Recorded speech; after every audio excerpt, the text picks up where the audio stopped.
네, 안녕하세요. 월가즈입니다. 오늘 일요일인데 지난주 금요일에 이제 바빠가지고 가치 투자 공부를 못했기 때문에 말씀드린 대로 오늘 80일간의 투자 일주 32일차를 한번 찍어보겠습니다. 그래서 오늘은 시황은 지금 아시아 시장이 열린 직후인데 일본 시장은 좀 떨어지고 있고 미국 이제 선물 시장은 그냥 보합세라 가지고 별로 다룰 건 없을 것 같고, 대신에 오늘은 주린이 분들께서 이제 투자나 매매 임함에 있어서 좀 조심해야 될 그런 사람이나 생각, 그런 부분에 대해서 좀 다뤄보려고 합니다. 크게 두 가지 부류로 나누자면은 회의론과 확신론이 있는데, 우선 첫 번째 부류 확신론자의 부류에는 대충 네 가지가 있습니다. 첫 번째 유형은 종목 쪽집게형, 많이 들어보셨죠? 이 종목 집어주면은 무조건 올라간다, 그렇게 확신을 가지고 종목을 집어주는 것들. 물론 종목을 분석할 수도 있고 추천도 할 수 있습니다. 그러나 바람직한 그런 종목 분석과 추천 같은 경우에는 그 종목이나 회사에 대한 장단점을 좀 객관적으로 바라보고 위험 요인에 대해서도 반드시 언급을 하고 분석을 합니다. 근데 이 종목 무조건 4년 내로 7배 갑니다, 그런 이야기를 하는 것들은 대부분 조심하세요. 4년 5년 후면은 틀려도 그때 가서 사람들이 다 있거나 아니면 책임을 지지 않아도 되기 때문에 그런 식으로 그냥 지르는 경향이 있는데, 이제 두 번째 확신론자 유형은 수익 보장형이죠.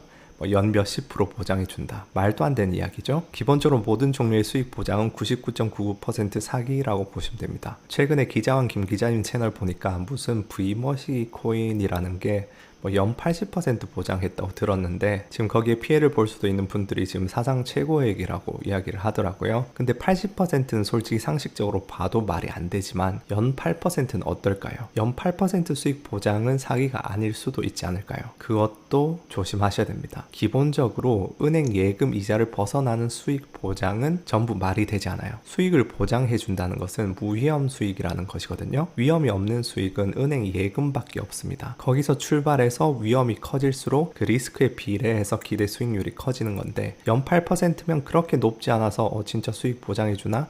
혹하실 수도 있지만 수익을 보장하는 순간 그건 의심하셔야 돼요. 그 계약서에 작은 글씨로 무슨 예외 조항이 있거나 그럴 거예요. 이 8%가 실제로 어디서 나왔냐면은 라임 펀드가 8% 확정 금리로 판매를 했거든요. 결과는 98% 손실이 났죠. 그래서 지금 이 두 유형, 종목 족집게형이랑 수익 보장형은 사실은 좀 상식적으로 접근을 하면은 조심을 하실 수 있는데, 이제 세 번째, 네 번째 부분은 사기는 아니지만 그래도 조심해서 걸러 들어야 할 이야기들, 혹은 내가 그런 확신이 들 수도 있는데 조심해야 할 부분인데요. 세 번째 유형은 장기 우상향형이죠.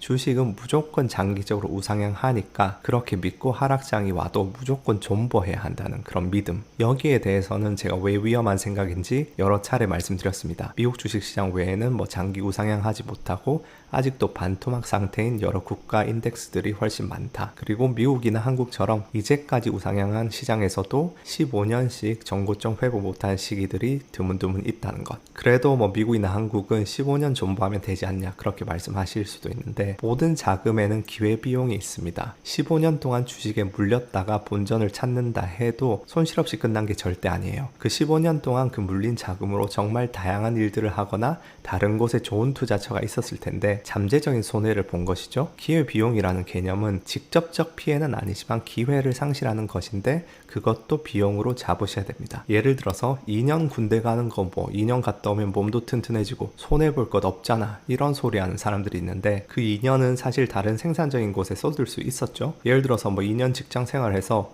5천만 원 저축할 수 있었다 그러면은 군대에서 손해본 게 없는 게 아니라 그 5천만 원을 벌 기회를 날린 셈이니까 마이너스 5천만 원의 피해로 봐야 되는 거죠. 주식도 비슷합니다. 그 다음 확신론자 네 번째 유형은 데이터 만능형이에요. 이건 의외로 제도권 방송에 나오는 그런 애널리스트 분들이나 전문가들에게도 가끔 가다가 보이는 문제인데, 과거 데이터를 지나치게 신봉하거나 되게 신뢰성 있게 프로젝트를 하는 거예요. 요즘 젊은 층은 상경 계열에서도 통계학이나 계량 경제학을 열심히 배우기 때문에 그런 문제가 그렇게 많지는 않은데, 이제 말씀드리기 조금 조심스럽지만 조금 연식이 있으신 분들 중에서 데이터에 과도한 신뢰를 보내시는 분들이 가끔 보이세요. 예를 들어서 기업 인수 합병 이후에 어떻게 되느냐, 그걸 분석하면은 과거에서 비슷한 사례 4-5건을 찾아서 비교 분석 결과를 내놓습니다. 그러면 이거는 철저히 정성적인 분석에 속해요. 전혀 통계적으로는 데이터 포인트 4-5개로는 아무 검증도 못합니다. 그런데 정성적 분석과 정량적 분석으로 도출할 수 있는 결론의 선을 이제 워낙 그런 분들은 말을 수려하게 잘 하시다 보니까 뭐 모델 이야기하고 뭐 그러면서 그 선을 어물쩍 넘을 때가 있어요. 혹은 정성적 분석이 아니라 정량적 분석 내에서도 데이터 숫자가 적으면 잘못된 결론을 내릴 수가 있습니다. 예를 들어서 주식시장의 에퀴티 프리미엄을 구하려고 해요. 에퀴티 프리미엄을 간략히 설명하자면 미국 국채 같은 무위험 이자율보다 주식시장의 그런 수익률이 평균적으로 몇 프로 넘냐는 그 프리미엄인데, 그러니까 주식시장의 위험에 대한 보상이 얼마냐 이런 거죠. 그래서 뭐 2000년대 뭐 10몇 년 데이터를 보면은 대충 5% 언저리로 나옵니다. 그래서 평균적으로 미국 주식시장에서 기대할 수 있는 그런 수익은 미국 국채 수익률 플러스 5%다. 미국 국채보다 더 위험한 만큼 그 위험에 대한 보상을 주는 게 5% 언저리라는 거죠. 이 결론이 맞을까요? 십수년 데이터라 해봤자 연평균 프리미엄을 보는 것이면은 데이터 포인트가 10몇 개밖에 안 되는데 그걸로 이렇게 평균을 내잖아요.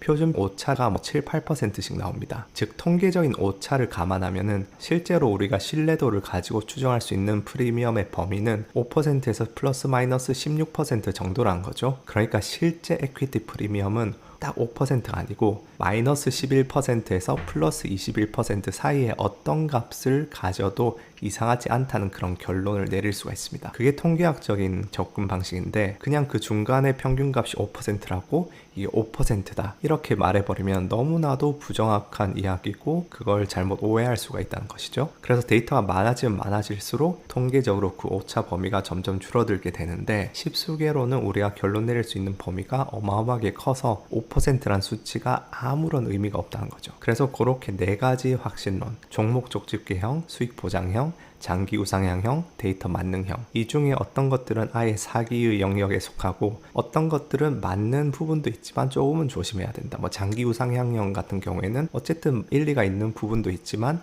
이걸 너무 맹신해서 이제 막 리스크를 많이 지고 막 하락한다 해서 막 더 물타기 하고 그래서는 안 된다는 거죠. 그래서 이런 확신론들, 뭐 무조건 같다, 이 종목 무조건 뭐 4년 후에 대박 친다, 수익 보장한다, 혹은 조금은 미묘하지만 과거 데이터상으로는 이랬다, 10몇 년치 데이터를 썼다, 모델을 썼다, 막 이런 만능형들. 그래서 이런 부분들에 대해서 조금은 비판적인 사고를 하셔야지 본인의 돈과 노후를 지키실 수가 있다. 그리고 이 4가지 종류의 확신론에 더해서 조심해야 할 부류 한 가지가 더 있습니다. 확신론자의 그런 반대에 있으면서 사실은 동전의 앞뒤와 같이 닮아있는 부류인데 바로 회의론자들이죠. 회의론자들이 하는 이야기는 이런 겁니다. 주식은 아무도 몰라, 신이 와도 몰라, 절대 맞출 수 없어. 조금 더 세련된 회의론자는 이걸 부분적으로 사용합니다. 혹은 확신론과 섞어서 사용하기도 해요. 타이밍은 절대로 맞출 수 없다. 언제 사야 되고 언제 팔아야 될지 누가 아냐. 그건 신만이 알 수 있다. 대신에 좋은 주식을 사서 평생 가져가야 된다. 뭐 이런 이야기들. 근데 그게 사실이었다면 미국에서 뭐 시타델, 디셔, DRW 등 수많은 트레이더 회사들이 이제까지 존재를 하지 않았겠죠. 그런데 왜 그런 사람들이 이런 이야기를 하며 왜 이런 이야기가 대중에게 잘 먹히느냐. 결국 주식시장의 움직임은 확률론적인 세계이기 때문이에요. 주사위를 던져서 3 이상의 숫자가 나올지 안 나올지 아무도 모릅니다. 그건 정말 신만이 알 뿐이죠. 지금 제가 주사를 던지면은. 그런데 3 이상의 숫자가 나오면 이기는 게임이 있다면 해야 할까요? 해야겠죠. 왜냐하면은 3, 4, 5, 6, 6개 중에 4개가 나오면 이기잖아요. 그럼 우리는 그 확률이 6분의 4, 즉 66.66%라는 걸 알고 있기 때문이에요. 그리고 한 판을 하면 질 수도 있겠죠. 그건 진짜 신만이 알죠. 33.33%의 확률로 질 수도 있죠. 하지만 이거를 수백 번 하면은 점점 돈이 쌓여 나가겠죠. 우리가 뭔가를 했을 때 결과가 어떻게 될지 모른다고 할 때는 확률은 아는데 그 한 번의 시행의 결과를 모른다는 것도 있고 확률조차 모른다는 것도 있습니다. 그래서 트레이더들이 노력하는 것은 타이밍의 확신을 가지고 여기 매수 타이밍이다 이렇게 확신하는 게 아니고 50대 50의 승률을 여러 가지 분석과 데이터와 지표들을 통해서 52%, 54%로 올리는 것이죠. 그러나 아무리 열심히 노력해서 승률을 올리더라도 당장 이번 배팅이 이길지 질지는 아무도 모릅니다. 이번에 타이밍을 맞췄을지 틀렸을지도 아무도 몰라요. 그건 정말 신만이 알겠죠. 하지만 충분한 분석과 논리를 가지고 그렇게 확률적 우위를 가지고 한 배팅을 수백 번 반복하다 보면은 그런 확률적 우위가 점점 누적으로 실현되어 나가는 것이겠죠. 이건 트레이딩뿐만 아니라 장기 투자에서도 마찬가지예요. 애플과 마이크로소프트를 사서 장기 보유했으면 부자가 되었을 거라 하지만 실제 7, 80년대 테크업계를 주름잡았던 회사의 90% 이상은 지금 존재하지 않습니다. 30몇 개를 사서 보유하고 있으면 그 중에 2개가 대박이 난 거죠. 이 주식이 좋은 회사인지 분석으로 알 수 있다고 하지만 그것도 확률적 세계에 속해요. 아무리 지금 좋은 회사라도 금융위기, 대공황, 일본 대지진, 켈리 산불 혹은 분식 회계 그런 다양한 요인으로 망할 수 있습니다. 다만 정성을 들인 종목 분석은 이게 향후 수익 낼 회사의 확률을 높이는 것이죠. 하지만 그 한 번의 선택이 정말 맞을지 틀릴지는 그건 아무도 모르는 겁니다. 그러나 장기 투자는 보유하는 그런 기간이 길다 보니까 트레이딩처럼 수백 번의 투자를 통해서 확률적 우위를 확정적으로 실현해 나갈 수가 없잖아요. 그래서 분산 투자를 통해서 그런 확률적 우위를 실제로 확정적으로 수익으로 실현해 나가려고 노력을 하는 것이겠죠. 이거는 인생에서도 마찬가지로 생각해요. 인생은 운칠기삼이다. 결국은 운이 제일 중요하다. 이런 말에 일부 일리가 있을 수는 있어도 거기에 너무 혹하거나 믿지 마세요. 결국은 인생의 선택들도 확률적 세계이기 때문에 좋은 선택을 해도 망할 수가 있고 나쁜 선택을 해도 성공할 수가 있습니다. 그럼에도 불구하고 그 선택을 할 당시 성공할 확률이 30%일지 50%일지 80%일지는 부단한 노력과 리서치를 통해서 결정이 나는 것이죠. 그래서 인생을 좌우할 선택이 몇 번 없고 그 결과가 확률적으로 즉 소위 말하는 운으로 결정된다 하더라도 그 던지는 동전을 50%에서 52%, 55%의 동전으로 높이려고 우린 부단히 노력을 해야 하는 것이겠죠. 그래서 운칠기삼도 회의론자에 속한다. 그러나 그런 거에 귀 기울이지 마시라. 그래서 오늘 일요일이라서 시황을 다룰 게 별로 없어가지고 대신에 그냥 투자에 있어서 주린이 분들이 피해야 할 확신론 4가지와 회의론에 대해서 이야기를 좀 해봤습니다. 그래서 어제 못했던 이제 가치평가 공부를 조금 이어서 해보자면은 이제 지난주 목요일에 제3장 내재가치에 들어가서 이제 입문을 했고요. 기업가치와 자기 자본의 가치의 차이에 대해서 말씀을 드렸고 이제 내재가치 측정을 위한 4가지 변수가 있다고 했는데 4일에 걸쳐서 하나씩 짧게 알아보도록 하겠습니다. 그래서 내재가치를 계산할 때 첫 번째 요소 현금 흐름이겠죠. 어떤 주식의 적정 가치를 내재가치 계산법으로 구하려면은 그 기업이 주주에게 줄 미래의 현금 흐름들을 다 계산한 다음에 이제 그거를 현재 가치로 할인을 하면 되는데 기업이 주주에게 줄 현금 흐름에는 어떤 것들이 있느냐. 가장 원시적인 거의 최초의 그런 내재가치 계산법은 배당을 이용했습니다. 배당률이 얼마인가를 따져가지고 거기에 이제 승수를 하든지 해서 현금 흐름을 계산했었는데 요새는 이제 주주들에게 돈을 돌려주는 방식이 배당 말고도 자사주 매입도 있죠. 그래서 사실상 배당금 외에도 자사주 매입액도 기업에서 주주에게로 흘러가는 현금 흐름 중에 하나다. 근데 이 둘 외에도 요즘에 기업들 보시면은 현금 보유액이 어마어마하죠. 즉 주주에게 돌려줄 수도 있는 그런 현금을 기업이 보유하는 트렌드가 있습니다. 그래서 사실상 이런 부분도 포함을 다 해서 이런 주주에게 갈 현금 흐름을 계산해야 되는데요. 그래서 주주 잉여 현금 흐름이란 건 뭐냐면은 잠재적 배당금들을 이야기하고 이런 부분들을 다 포함하는 개념이에요. 어떤 기업이 순이익을 내면은 거기서 세금 떼고 그 다음 재투자를 빼야겠죠. 회사가 이제 회사의 미래에 투자하기 위해서 공장을 짓던지 아니면 여러 가지 재투자하는 부분들 빼고 또 부채, 채권자들에게 돈 줘야 되는 그런 이자들 빼고 그 나머지 부분이 순수하게 주주에게 돌아갈 수 있는 잠재적인 배당금, 현금 흐름이다. 그렇게 판단을 하는데 지난 시간에 말씀드렸듯이 어떤 기업 가치를 평가할 때는 기업 가치 자체를 평가할 수도 있고요. 그러니까 채권자들이랑 주주랑 합친 그런 기업 가치 아니면 오로지 자기 자본 그러니까 채권자들 빼고 주주들에게만 돌아갈 부분을 계산할 수도 있다고 말씀을 드렸습니다. 그래서 현금 흐름에도 요 주주 잉여 현금 흐름이 있고 기업 잉여 현금 흐름이 있습니다. 이 표에서 첫 번째 열이 주주 잉여 현금 흐름 FCFE라고 하고 두 번째 줄이 기업 잉여 현금 흐름 FCFF라고 합니다. 요 E는 equity고 이 F는 firm이거든요. 기업. 그래서 계산법을 보시면 먼저 순수익부터 시작하는데 주주 잉여 현금 흐름은 세금에다가 이자 비용도 빼요. 그러니까 채권자들한테 흘러갈 현금 흐름도 일단은 뺀다는 거죠. 주주들에게 순수하게 흘러 들어올 그런 순이익을 계산해야 되니까. 근데 기업 잉여 현금 흐름은 그런 채권자, 주주를 합친 그런 전체적인 기업 가치를 평가하는 척도이기 때문에 현금 흐름에서 이자 비용을 빼지 않고 그냥 그냥 세금만 빼고 영업이익에서 시작을 합니다. 그럼 요 이익들에서 일단은 재투자 비용을 빼야 되겠죠. 그 재투자에는 장기 자산에 대한 재투자와 단기 자산에 대한 재투자가 있는데, 먼저 두 번째 행을 보시면은 자본적 지출을 빼고 감가상각비를 더해줍니다. 자본적 지출이라는 것은 뭐 기계나 공장이나 그런 부분들을 이야기하는데, 재투자하는 것은 주주가 나중에 배당으로 받을 수는 없으니까 빼주고, 근데 감가상각비는 손익계산서에는 마이너스로 이제 빼지만 실제 현금이 나가는 건 아니잖아요. 그래서 요건 도로 더해줍니다. 그래서 올해 뭐 감가상각비가 100억을 처리했다, 비용 처리했다. 근데 사실은 그 100억이 비용 처리되긴 했지만 현금이 100억이 빠져나가는 건 아니거든요. 그래서 사실상 그 현금은 주주가 배당으로 받을 수 있잖아요. 그래서 그거는 다시 더해줍니다. 그래서 요 자본적 지출과 감가상각비는 서로 이제 상쇄돼서 순자본적 지출이라고 부르기도 해요. 그래서 그게 장기자산에 대한 재투자고요. 그 다음 두 번째는 단기자산에 대한 재투자예요. 요거는 비현금성 운전자본의 증감이라고 표현을 하는데, 유동자산에서 유동부채를 뺀 것이 운전자본이거든요. 그러니까 단기자산에서 단기 빚을 뺀 거죠. 그 중에서 비현금성 운전자본이라는 것은 현금성이 아니고, 예를 들어서 재고 같은 경우에는 비현금성 운전 자본에 속하겠죠. 요 재고는 나중에 팔 거니까 단기적인 재투자죠. 요런 재투자 항목들이 늘어난다는 것은 미래의 어떤 현금 흐름이랑 성장률은 증가시킬 수는 있어도 단기적으로 현금 흐름이 줄어들거든요. 그런 요런 어려워 보이는 용어들 잠시 무시하시고 그냥 하이 레벨에서 생각해 보셨을 때, 회사가 돈을 벌었어요. 근데 그 돈을 지금 미래를 위한 투자에 막 쓰면은 지금 당장 주주들한테 배당을 해줄 돈은 줄어들겠죠. 그래서 이런 재투자 금액들이 늘어날수록 이제 잉여 현금 흐름에서는 마이너스가 된다. 그게 요 두 번째, 세 번째 항목들이고, 그 다음에 네 번째 항목은 이제 부채 관련된 항목인데, 요 기업 현금 흐름은 기업 자체에 대한 현금 흐름이기 때문에 채권자나 주주나 다 포함하는 개념이라서 이런 부분이 없습니다. 근데 주주잉여 현금 흐름은 주주에 대한 현금 흐름만 계산해야 되기 때문에 부채 관련 거를 또 이렇게 증감을 해줘야 되거든요. 부채 원금을 상환하면은 당장 현금 흐름이 줄어들겠죠.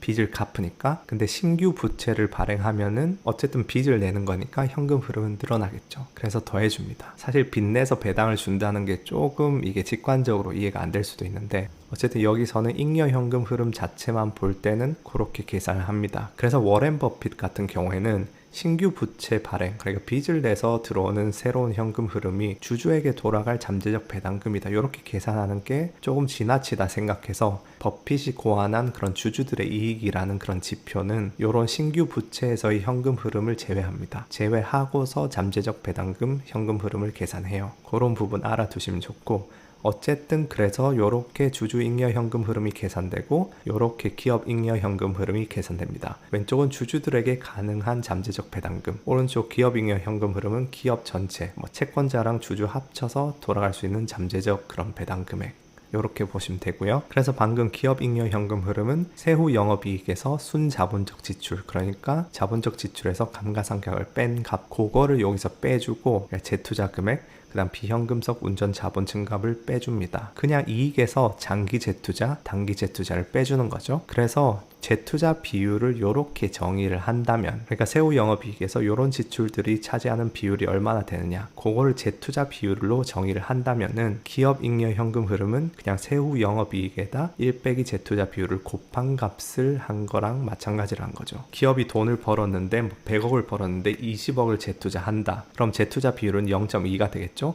그럼 요 값은 0.8이 돼서 세후 영업이익의 80%가 기업 잉여 현금 흐름이다, 그렇게 계산되는 거겠죠. 근데 요 재투자 비율이 꼭 0에서 100 사이는 아니에요. 기업이 벌어들이는 이익보다 더 많이 재투자를 하면은 재투자 비율이 100% 이상이 될 수 있고, 그럼 뭐 재투자 비율이 120%면은 요거는 1.2로 계산해가지고 여기 마이너스가 되겠죠, 현금 흐름이. 혹은 자산을 매각 처분하거나 자본을 축소하고 있는 기업이면은 재투자 비율이 마이너스가 될 수 있습니다. 그럼 요게 뭐 마이너스 0.2 이러면은 요게 1.2가 돼가지고 세후 영업이익의 뭐 120%가 기업 잉여 현금 흐름이 될 수도 있겠죠. 그래서 오늘 간단하게 현금 흐름에 대해서 알아봤습니다. 이런 것들은 제가 슬라이드가 많아지면은 되게 좀 산만해지고 더 이해하시기 좀 복잡해지실 것 같아가지고 제가 딱 슬라이드 2장으로 요약을 하려고 했는데, 그러다 보니까 조금 헷갈리시는 부분들이 있을 수가 있어요. 근데 그냥 이익에서 재투자할 거 빼고 빚 갚아야 되는 거 빼고 그 나머지가 주주들에게 돌아갈 잠재적 배당금이다. 그런 잠재적 배당금이 미래에 뭐 얼마씩이다. 매해 이렇다. 그렇게 계산을 한 다음에 그것을 할인해 가지고 현재 가치로 더하는 게 적정 가치가 되겠죠. 그래서 그렇게 생각하시면 되고, 내일은 이제 내재 가치 요소 중에 두 번째 리스크에 대해서 함께 공부를 해보겠습니다. 그래서 마지막 파트 자기관리에 대해서는 제가 오늘 이 시장의 마법사들 신간도서 초격차 투자법 관련해서 50건을 이제 드리는 이벤트 영상을 올렸거든요. 이제 요거는 그냥 댓글 추첨 요런 게 아니고 9월달 동안 제가 좀 열심히 운동해야겠다 그런 결심을 했는데 혼자서는 못할 것 같아가지고, 분명히 구독자분들 중에서도 이제 날씨도 좀 선선해지고 딱 가을이고 조깅도 하고 운동도 시작하고 싶은데 어떤 계기가 필요하다 그런 분들도 계실 것 같아가지고, 그 나이키 런이라는 앱에서 다 함께 뛰고 그런 순위표도 나오는 그런 챌린지를 제가 오픈을 해놨으니까 거기 가입하셔서 함께 꾸준히 달리시는 분들께 그 50권을 나눠 드리려고 하고 있으니까 저 영상을 보시고 어떻게 참여하시는지 다 거기 링크도 있으니까 참고하셔서 이제 참여해 주시면은 제가 책에다가 짧게라도 감사 인사를 적어가지고 보내드리도록 하겠습니다. 그래서 주말 잘 보내셨길 바라고, 한국은 이제 월요일이실 건데 한 주 힘내시기 바라겠습니다. 감사합니다.